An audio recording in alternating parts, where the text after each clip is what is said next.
everyone, I'm Christine, and this is Unilife with Canvas Nottingham. If you're new here, Unilife is a podcast for the students of Nottingham. We hope to join you as you navigate this season. We want this podcast to be valuable, authentic, fun, and a space where we figure out life and faith together. This week, I am joined by my friend Lindsey Heslop. Hey, Linz. Hi, everyone. Thanks so much for joining us. Yeah, I'm so excited to be here. Thanks for inviting me. For sure. So Linz is based in Colorado, which is super fun. And tell us a little bit about how you're connected to Canvas, how we know each other, all that good stuff. Yeah. So, gosh, I think it was 2 years ago. 2018 was the first year. So the church I was attending, I was working with high school students, and we got to take a trip out to Nottingham to visit the Canvas team, mostly to kind of check out, okay, what does ministry look like, in another place? And what does it look like, especially for college students? And having worked with high schoolers at the time, we were trying to explore this partnership, or what would it look like if we had students that were interested in studying abroad or joining your team. And pretty immediately, it just felt like you guys were friends that we had for forever, that we just hadn't met yet.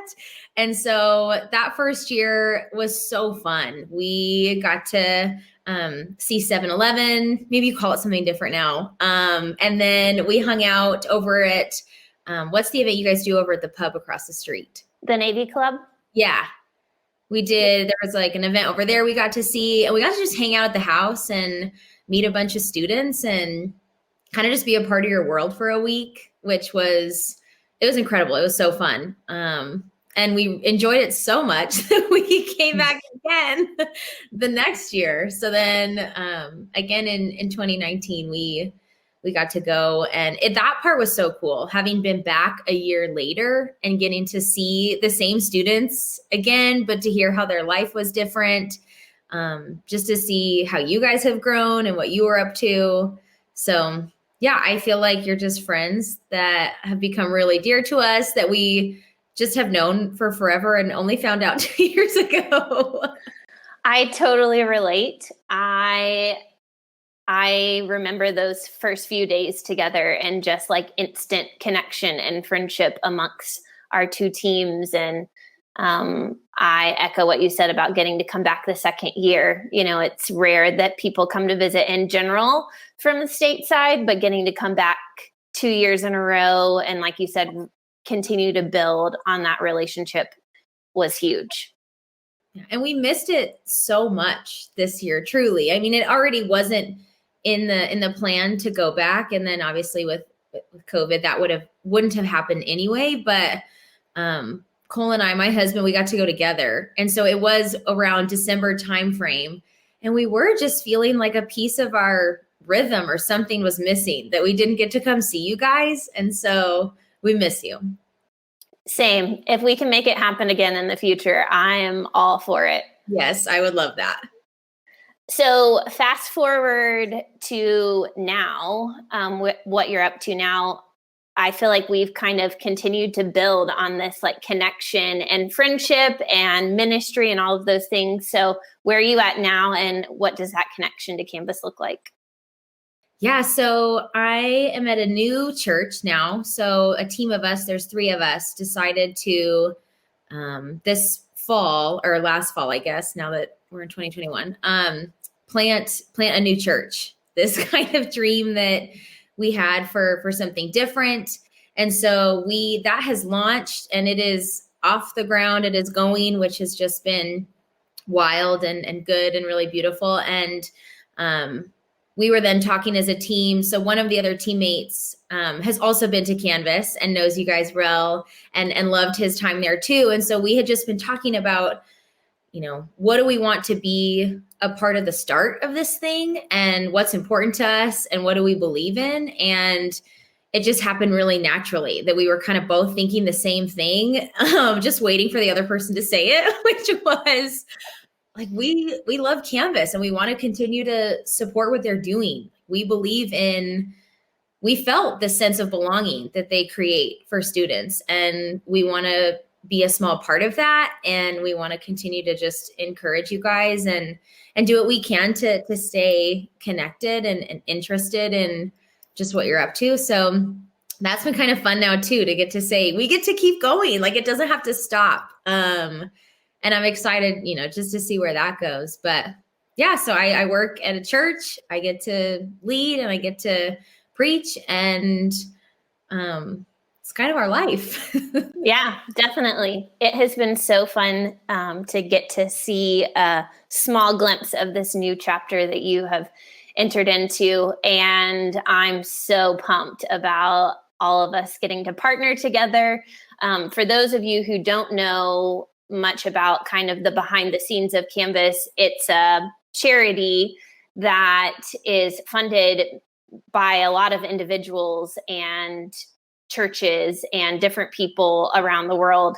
And so Lindsey is a perfect representation of somebody who actually does both of those things, is a personal partner with Canvas, and then also represents a church that has decided to partner. And so that's why Canvas exists, is because it's a behind the scenes large group of people who have decided to team up to try to create this thing that we all believe in. And so I'm so glad that we get to spend time together today, and that our students get to hear a little bit more about you and get to know you a little bit more. Me too.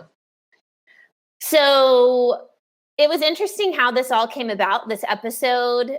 We had already decided to talk on the topic of hope this week. And then turns out Lindsey had recently also given a talk on the topic of hope. And it just perfectly worked out to where it was like, we should just go ahead and continue the conversation, basically.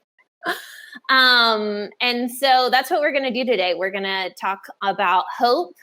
This has been, still is, a year like no other. And I think probably for a lot of us, we're asking questions like, what is life all about? Like, what is my hope in? Like, what does the future hold? Like, all of those big life questions, I feel like, bubble to the surface more in seasons that are challenging. And so, yeah, that's what we're going to do. Just chat about it. And I'm excited for you guys to be a part of our conversation. So this word hope, I feel like, is found so many places. Like, we see it. It's like many words gets used in so many different ways. And so I think it would be helpful just to talk about kind of like, from your perspective, where you see it used, how is it used? What are the different meanings, those kinds of things? Yeah, I think, well, it really kind of caught my attention because we just came out of this Christmas season, and it felt like at that time there was all of this conversation about hope that, that we hope. And I think especially in this season of COVID, people are hoping for when things get better. So it's this anticipation that something is going to be different. But then we, again, like you said, use that in a ton of different ways. So I would even just hear in my conversations, well, I hope that we can go back to school in person, or I hope that my friend's family gets better. I hope, and it's basically we're hoping a lot of the times for circumstances to change, for something to be different in the future. And I think especially here in America, in the political season that we've been in, I think people have put a ton, I'm seeing this word a lot too, in a new candidate, that people feel like they have renewed hope, that there's different hope. And so it's been just kind of interesting to watch this word come in and out of my life and to see it surface in different arenas and spheres and places. And just realize too kind of how maybe flippantly we use it. And I think it can be challenging in the same way where, so really what kind of got my mind turning about this hope thing is I had recently read this book by this author who I love. Her name's Austin Channing Brown. So I can't take credit for all of this. It's her inspiration for sure. But she was just talking about how hope has been like crushed over and over. And I just resonated with that so much. I think especially this year, feeling like I want to hope for things to get better because I don't want to live in just total despair and darkness. And it's not in my personality to give up. And so I was like, I want to hope for things, but then as soon as I do, I work my hopes up, it feels like they just get crushed or they just get stomped on. And I think that cycle is really exhausting too. And that has happened for me in a couple different ways last year. It felt like I was hoping, things would be different at the job I worked at this organization. I was hoping that the world would be different with COVID. I was hoping that relationships would be different. They were challenging in this season there's a lot of divide and hostility just within our country, my country right now. And so it felt challenging to want to hope for things to get better. And I found myself almost protecting myself by not hoping too much. Like it felt like a defense mechanism to try to be more of a realist, I guess. But then I was like, gosh, do I really want to live that way with no dream that things could be different? Yeah, I definitely relate to that. I think probably everyone listening can relate to some degree of hoping something would happen or something would change or a person would change or we would change or literally so many circumstances, having that expectation that builds for something to come and then that thing never comes. And yeah, we're left with, I think, like you said, despair, or for other situations, I think sometimes disappointment of that unmet expectation. So what do you think we do with that? Like getting to those moments when we are faced with the letdown of an unmet expectation, where do you think that we as people go from there? Yeah. Well, I think it's a helpful exercise or just reflection to, when I am disappointed or feeling let down, to get curious about that and to ask, what was it that I was really hoping would change? And what exactly was it that I was putting my hope in?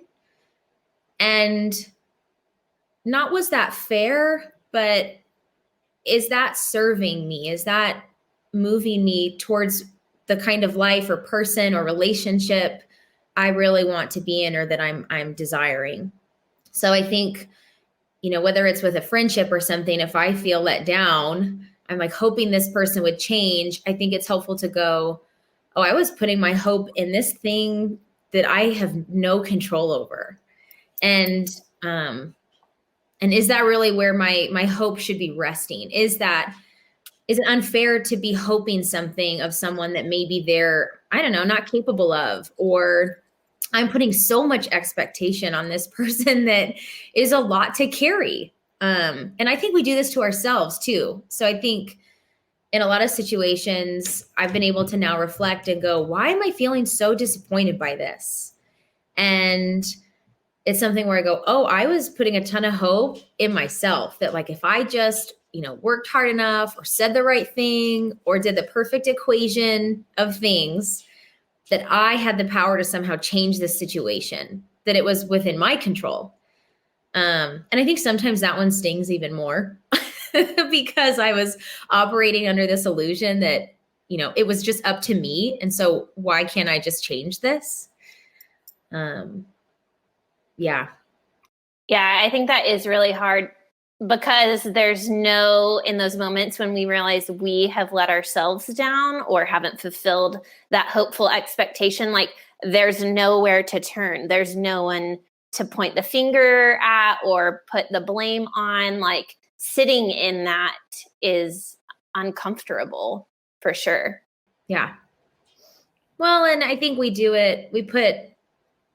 and it's tricky because of course, hoping in somebody changing, or hoping in, I don't know, hoping in that, my organization, looks different or grows, hoping for growth and hoping for movement forward, hoping that people treat me differently. Like that's a good thing. Like that's a good thing to want.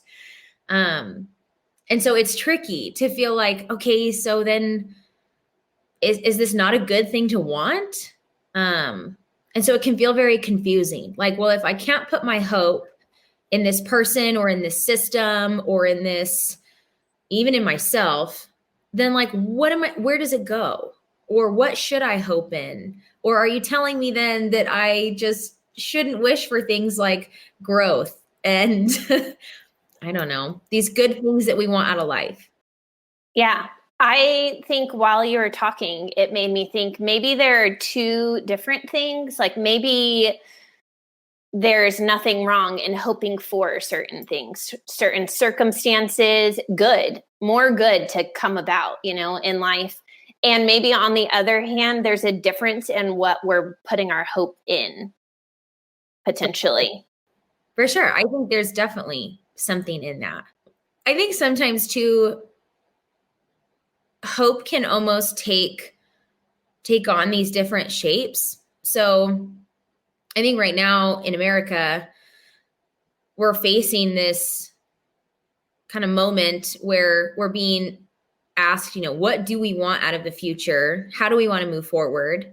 And I think in wanting to be optimistic, in wanting good to come, we sort of use hope as this trite way of just going like, well, let's just not acknowledge then what happened. Let's just move on. Let's just hope for something else. And I think maybe anyone who's experienced, I don't know, heartbreak or has been wronged or hurt feels like, how can you tell me to just hope for something else? It feels like you're asking me to, by hoping, you're telling me to just ignore what's happened or to just brush it under the rug or not acknowledge it.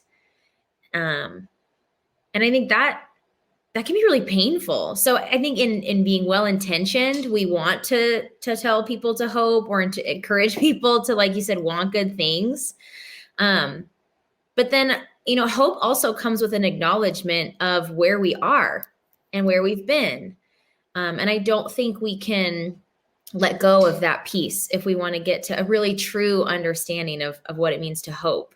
And it comes with the acknowledgement of exactly where I am and how I got here. I agree. I think like what you said earlier about having unmet hopes and taking a moment to pause and reflect and take account of like, what was I hoping in? How am I feeling about that? What am I going to do differently? Or what am I going to hope in the next time? Or would I do that again if I had the opportunity? I think pausing and asking those self-reflective questions is the catalyst for what's going to allow us to grow in changing the things that we're hoping for and potentially hoping in as well. Yeah. Yeah. And I think it's also difficult I think it's a tension to manage, which is, I think sometimes too, hope gets, I don't know, if we are hopeful people or we want to hope for something different, we almost get painted as like, that's a really childish or silly thing to want. I think at least what I've run into a bunch and what I've had to even kind of fight against within myself is becoming calloused. Like I was kind of talking about before, like why that would be such a silly, unrealistic thing to do, is to hope that things would get better when life has just taught you so many times to not work your hopes up because they're going to get, run over. And so, or, I think we go, I'm hoping for this thing that feels really far away. And it's almost painted, as if that would be so reckless or silly, or you're just irresponsible or irrational to think so big and so far ahead. And I don't know, it's sad to go, oh gosh, hope has also been twisted up into this thing where it's like, well, you're kind of unreasonable if you hope for these big things because And again, in that protection, I think we get calloused going, people who hope and dream for these big, lofty, different things like, oh, you're silly, or that's almost childish to think, to believe in something like that. Yeah. And I think the natural response to that is to become cynical, to like let go of hoping and just almost create this new normal of like, I'm just going to assume low bar, low expectations. Of course, it's going to be the same way as it's always been. Nothing is ever going to change, and it's almost like swinging the other direction in those situations. Totally. What has been a time or experience where you have hoped in something and it didn't come to fruition, and you did have that moment of like reflecting and maybe changing the way you thought about the world or life and pivoting to a different direction? Yeah. So it was just within the last year, I would say. And it was around this choice I was making of staying at my job or pursuing something else. And for a really long time, I was hoping that things would be different at the place that I worked, and that I would maybe be given more opportunity or just value or a chance to be at the table and to have certain conversations. And it was really interesting because I would experience these moments of momentum, of moving forward and feeling like, wow, I think we're getting somewhere, or something is shifting and people are considering new things and it's opening up new opportunities. And that felt really hopeful. And so I would kind of ride this high. I would come up, up to the top of this roller coaster and feel like we're making progress and this is good. And then things would happen that would cause me to come crashing down. And it was confusing and it was disorienting to go, things are changing. I feel like the things I'm really passionate about are being recognized and validated. And this feels really good. And then it was this emotional whiplash to then experience that this would come to an abrupt stop, or it was really short-lived. And so I was doing this yo-yo for months. And it was actually in talking to my counselor that I was like, asking that question of myself, like, at what point maybe am I just delusional? Or at what point is this an unfair expectation of other people? And I kind of kept landing in this place that it's taken me some reflection to see that I was truly believing that if I just did the right thing, like if I could just, I don't know, say the right thing or present this information in the right way or whatever, I was really feeling like I can do it. I just haven't cracked the code yet, but it's up to me. And if I do, then we're off to the races. And it was just this struggle of how do I keep hoping? Because I'm a person of faith. And so my whole belief system is predicated on the fact that things can change. And so I'm like, what does it mean for me if I stop believing that something can be different or change? It felt really kind of threatening to this whole belief system I have come to lead my life on. And so I was just like, what do I do with that? What do I do? Because I don't feel like I can keep riding this roller coaster of working my hopes up to see them, crushed. And it just felt like I was getting worn out by that process.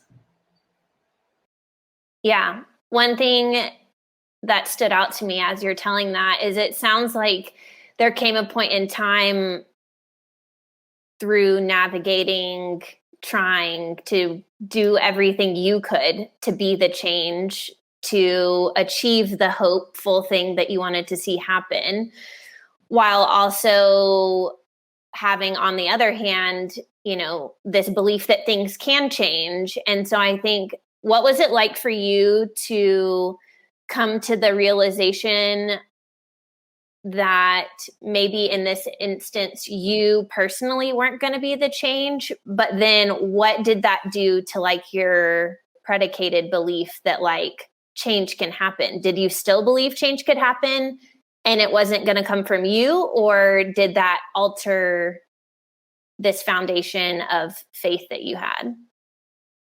For me, I think what happened was it was really freeing. And I think it could have gone, one of two ways, which is it could have been really freeing, or it could have been really devastating to my pride. And it just felt freeing to kind of go, maybe this isn't, like my fight anymore. Maybe this isn't, my battle. And it's interesting that you asked that, because I absolutely still believe things can change. I think it was this shifting of the change is not going to come from me. It's not going to come from these other people. It's not something that I can manipulate and control and force. This has to be outside of us. And that was so freeing to feel like, oh my gosh, I don't have to be the one responsible for this. I have never been. I just was, under this illusion that I was, and it was exhausting me. And so getting to this place where I could go, I absolutely still think things can change here. And it just doesn't have to be me. It was really, releasing. That's awesome. I do think that in those moments, which I can totally relate to, when it seems like make or break, it's all down to me and like what I'm coming with or what I'm contributing or how I'm showing up, it inevitably always seems to end in disappointment, because like at the end of the day, like I'm gonna drop the ball eventually. It may not be today, it may not be 2 years from now, but eventually I'm going to mess up. And at that point in time, I would experience real devastation, I think, in having to confront it at that moment after such a buildup. And so will you talk a little bit more about the role that faith has played in this idea of hope for you personally? Yeah. So I think I love sort of this definition of hope that I've come to recently, which is hope is this, it's having a sense of confidence. So it's this assurance, the sense of confidence that God is continuing to author a story. And I just love the way that that has framed hope for me and these different moments of letdown or disappointment or heartbreak, because it lets me know that the moment I'm in right now of despair, of disappointment, I think it's okay to acknowledge those things. But that moment is not the end, but it's actually, it's a middle of sorts, that there is this story kind of being written. I would say, my life is that story. So the story is being written and I'm not at the end of it. And hope is knowing that even though I can't necessarily define it or describe it or predict it or know exactly what it's going to look like, I know that this isn't the end, that this gets woven into something that moves me into the future. And that does kind of, that brings me hope. It breathes life into these moments that can feel pretty hopeless and dark. Definitely. Yeah, I think having a changed perspective in the now because of the anticipation of what's to come relieves a lot of the pressure in the moment by moment, like we were talking about earlier. Have I showed up in a certain way? Am I doing the thing, the way it needs to be done? Am I missing the mark? Am I getting it just right? I think there is like a companionship, I think, too, in like, I feel like God journeying with me through those disappointments, through those challenges, through the thing not getting better for a long period of time, and realizing that not only is right now different because of my faith in Jesus, but also there is this anticipation of it's not going to get wasted in some way either. Like, it's not just a big L for today, but somehow, like you said, hard to explain, right? But somehow it's going to be good in some way as well. Yeah. I think that piece about not only is this moment the end, but that God doesn't waste my pain or my suffering or my sadness. Like, none of that is like void to him, but that, like you said, that somehow gets woven and turned into something that we eventually come to say is good, not just okay, but good. And I think that's been really comforting in those moments, is to know this isn't wasted, that it will get turned into something else. Yeah, it makes me think of, I think a lot of times it's easy to assume that hope is like the first step in the process. It's like, okay, I'm going to build it up. I'm going to feel hopeful, and then we're going to hope for a good result or whatever it's going to be. Whereas, like, I think one difference in the kind of hope that's talked about, like in the Bible, is it's kind of like the end. It's like what's refined in the process of life, through the perseverance, through the suffering, through the trials of life. That is what is like building this hope in us. This past week when Miles and I were talking about it, my teammate, he used the analogy of like the person that spends the 10,000 hours to like perfect a skill, you know, to become the best basketball player or, you know, whatever. That hope, it similarly is built like that. Like, it takes time and repetition and messing up and getting back up and trying it again. And like the continuation in the journey, I think, is what lays a strong, dependable foundation of hope in the Christian faith.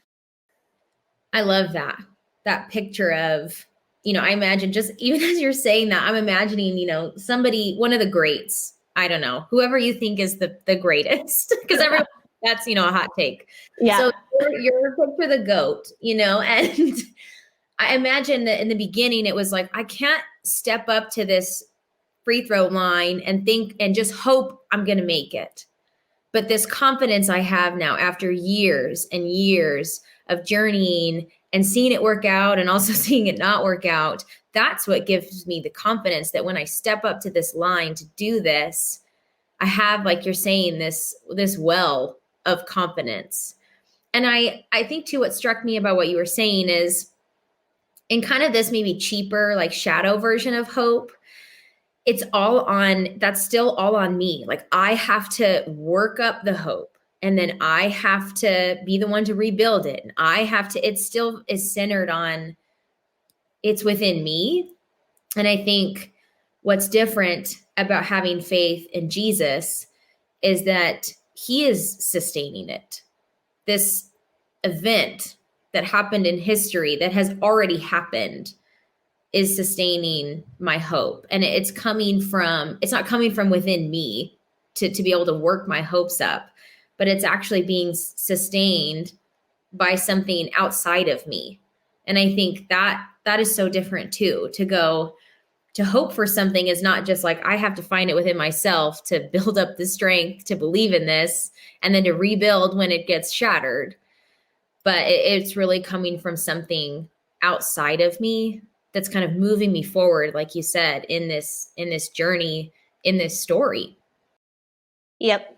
I think so much freedom comes from realizing that we have the ability to access hope that is not dependent on ourselves. Like, there's such freedom in that. Yeah. And risk too. Definitely. For a certain, I don't know, for I think for my own personality and wiring, I go, ooh, dependence or this thing, I'm not in control of that. Right. That is so freeing, to your point. And sometimes we have to move through some risk, I think, to get to that point where it feels freeing and not totally scary and reckless. Totally. Yeah, it's like taking those baby steps and seeing, like, basically, I think in some ways it's like putting God to the test. Like, you try putting your hope and faith in him and see if he shows up. Yeah. Because I guess in that too, it's like, well, what do you have to lose? You're at the same point you're at now. Yeah. So a lot of the students who listen and who are a part of Canvas wouldn't consider themselves to be Christians or are on some journey, exploring faith. What would you say to them, to somebody who, has put their hope in a lot of different things in life, has probably experienced a lot of disappointment, and is, maybe listening to this thinking like, maybe I could try that? Yeah, I think the first place is I mean, I think if you're curious, then there's this piece of you that's maybe going, yeah, how I've been doing this isn't quite working out. Or I just don't want to keep arriving in this place where, I keep putting my hope, I keep kind of shifting it, in all of these different places, trying to find what sticks. And so I think it's brave to be honest in that evaluation and go, yeah, what I've been doing, it's not really working. And so I think that's a really brave place to start. And then I think I just point always to the person of Jesus. And so I would look at his life and the parts of his life that then end, and then that he does this wild thing that he comes back to life. And how does that, I would just also then invite you to get curious about, what does that mean for my hope? And what does it mean for, what does it say about who God is too? That he keeps a promise. It's this sense of evidence. It's this proof that if I do believe that this really happened, that if Jesus was a person who came to live on earth, and that he did die in this totally horrific way, and that he was brought back to life, that's sort of reality shifting. And I think it communicates this piece of God that is comforting and that makes me feel like he's trustworthy, which is, he will keep this promise that he made, and this is centuries ago, that he's promised this rescue, this freedom, this what we're talking about. Like, I want to feel free from this despair, from this continual just disappointment, and feeling like, I don't have this dream or vision for my future because my hope has just been broken so many times. And then we see that maybe there's a God who has the same dream for your life, and he's given you this proof that he'll do whatever he needs to. He'll do everything in his means to give you a path to that freedom. And I think that makes him trustworthy. Yeah, I think that's awesome. I would echo that, and just saying that if you have been listening and your wheels are turning and you've resonated with something that Lindsey and I have talked about, I would encourage you to continue that curiosity wherever it takes you in exploring more about what we've talked about. So typically on an episode, Linz, we close out with some questions. So Are you ready? Ooh, I think so.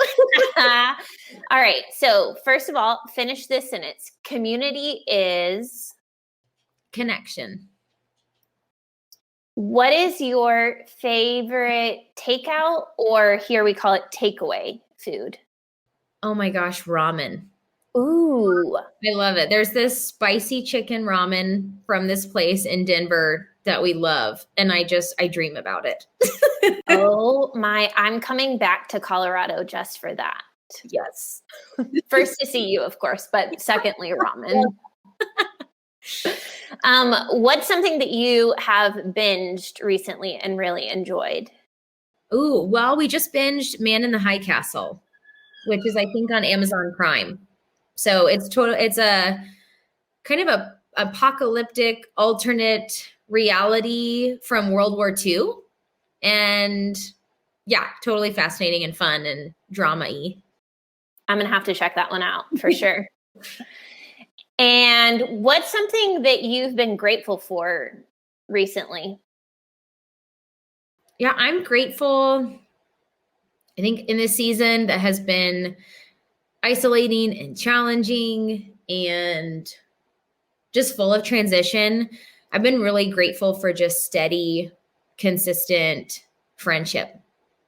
So I've got lots of people in my life who I think care deeply for me, and I'm just thankful to have, that kind of community around me in what's been a pretty challenging time.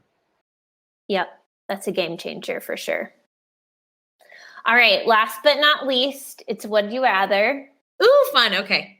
Would you rather go into the past and meet your ancestors, or go into the future and meet your great-great-grandchildren?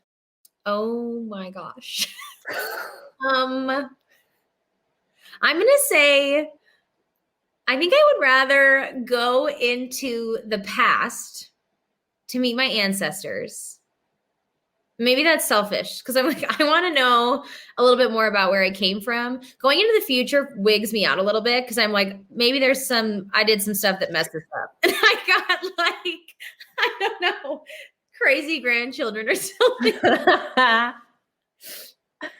Yeah, I hear that. I definitely see the benefit to like going back, and I don't think it's selfish to want to know like more about where you came from. I think so much of that gives us a fuller picture of like how we see the world and what we know about ourselves. So yeah, and I think I'm just more fascinated by, I don't know, a different period. Like I would love to just be a part of a world that was so different than mine. I'm more curious about that, about being in some time in the past than I would be to know what the future would look like.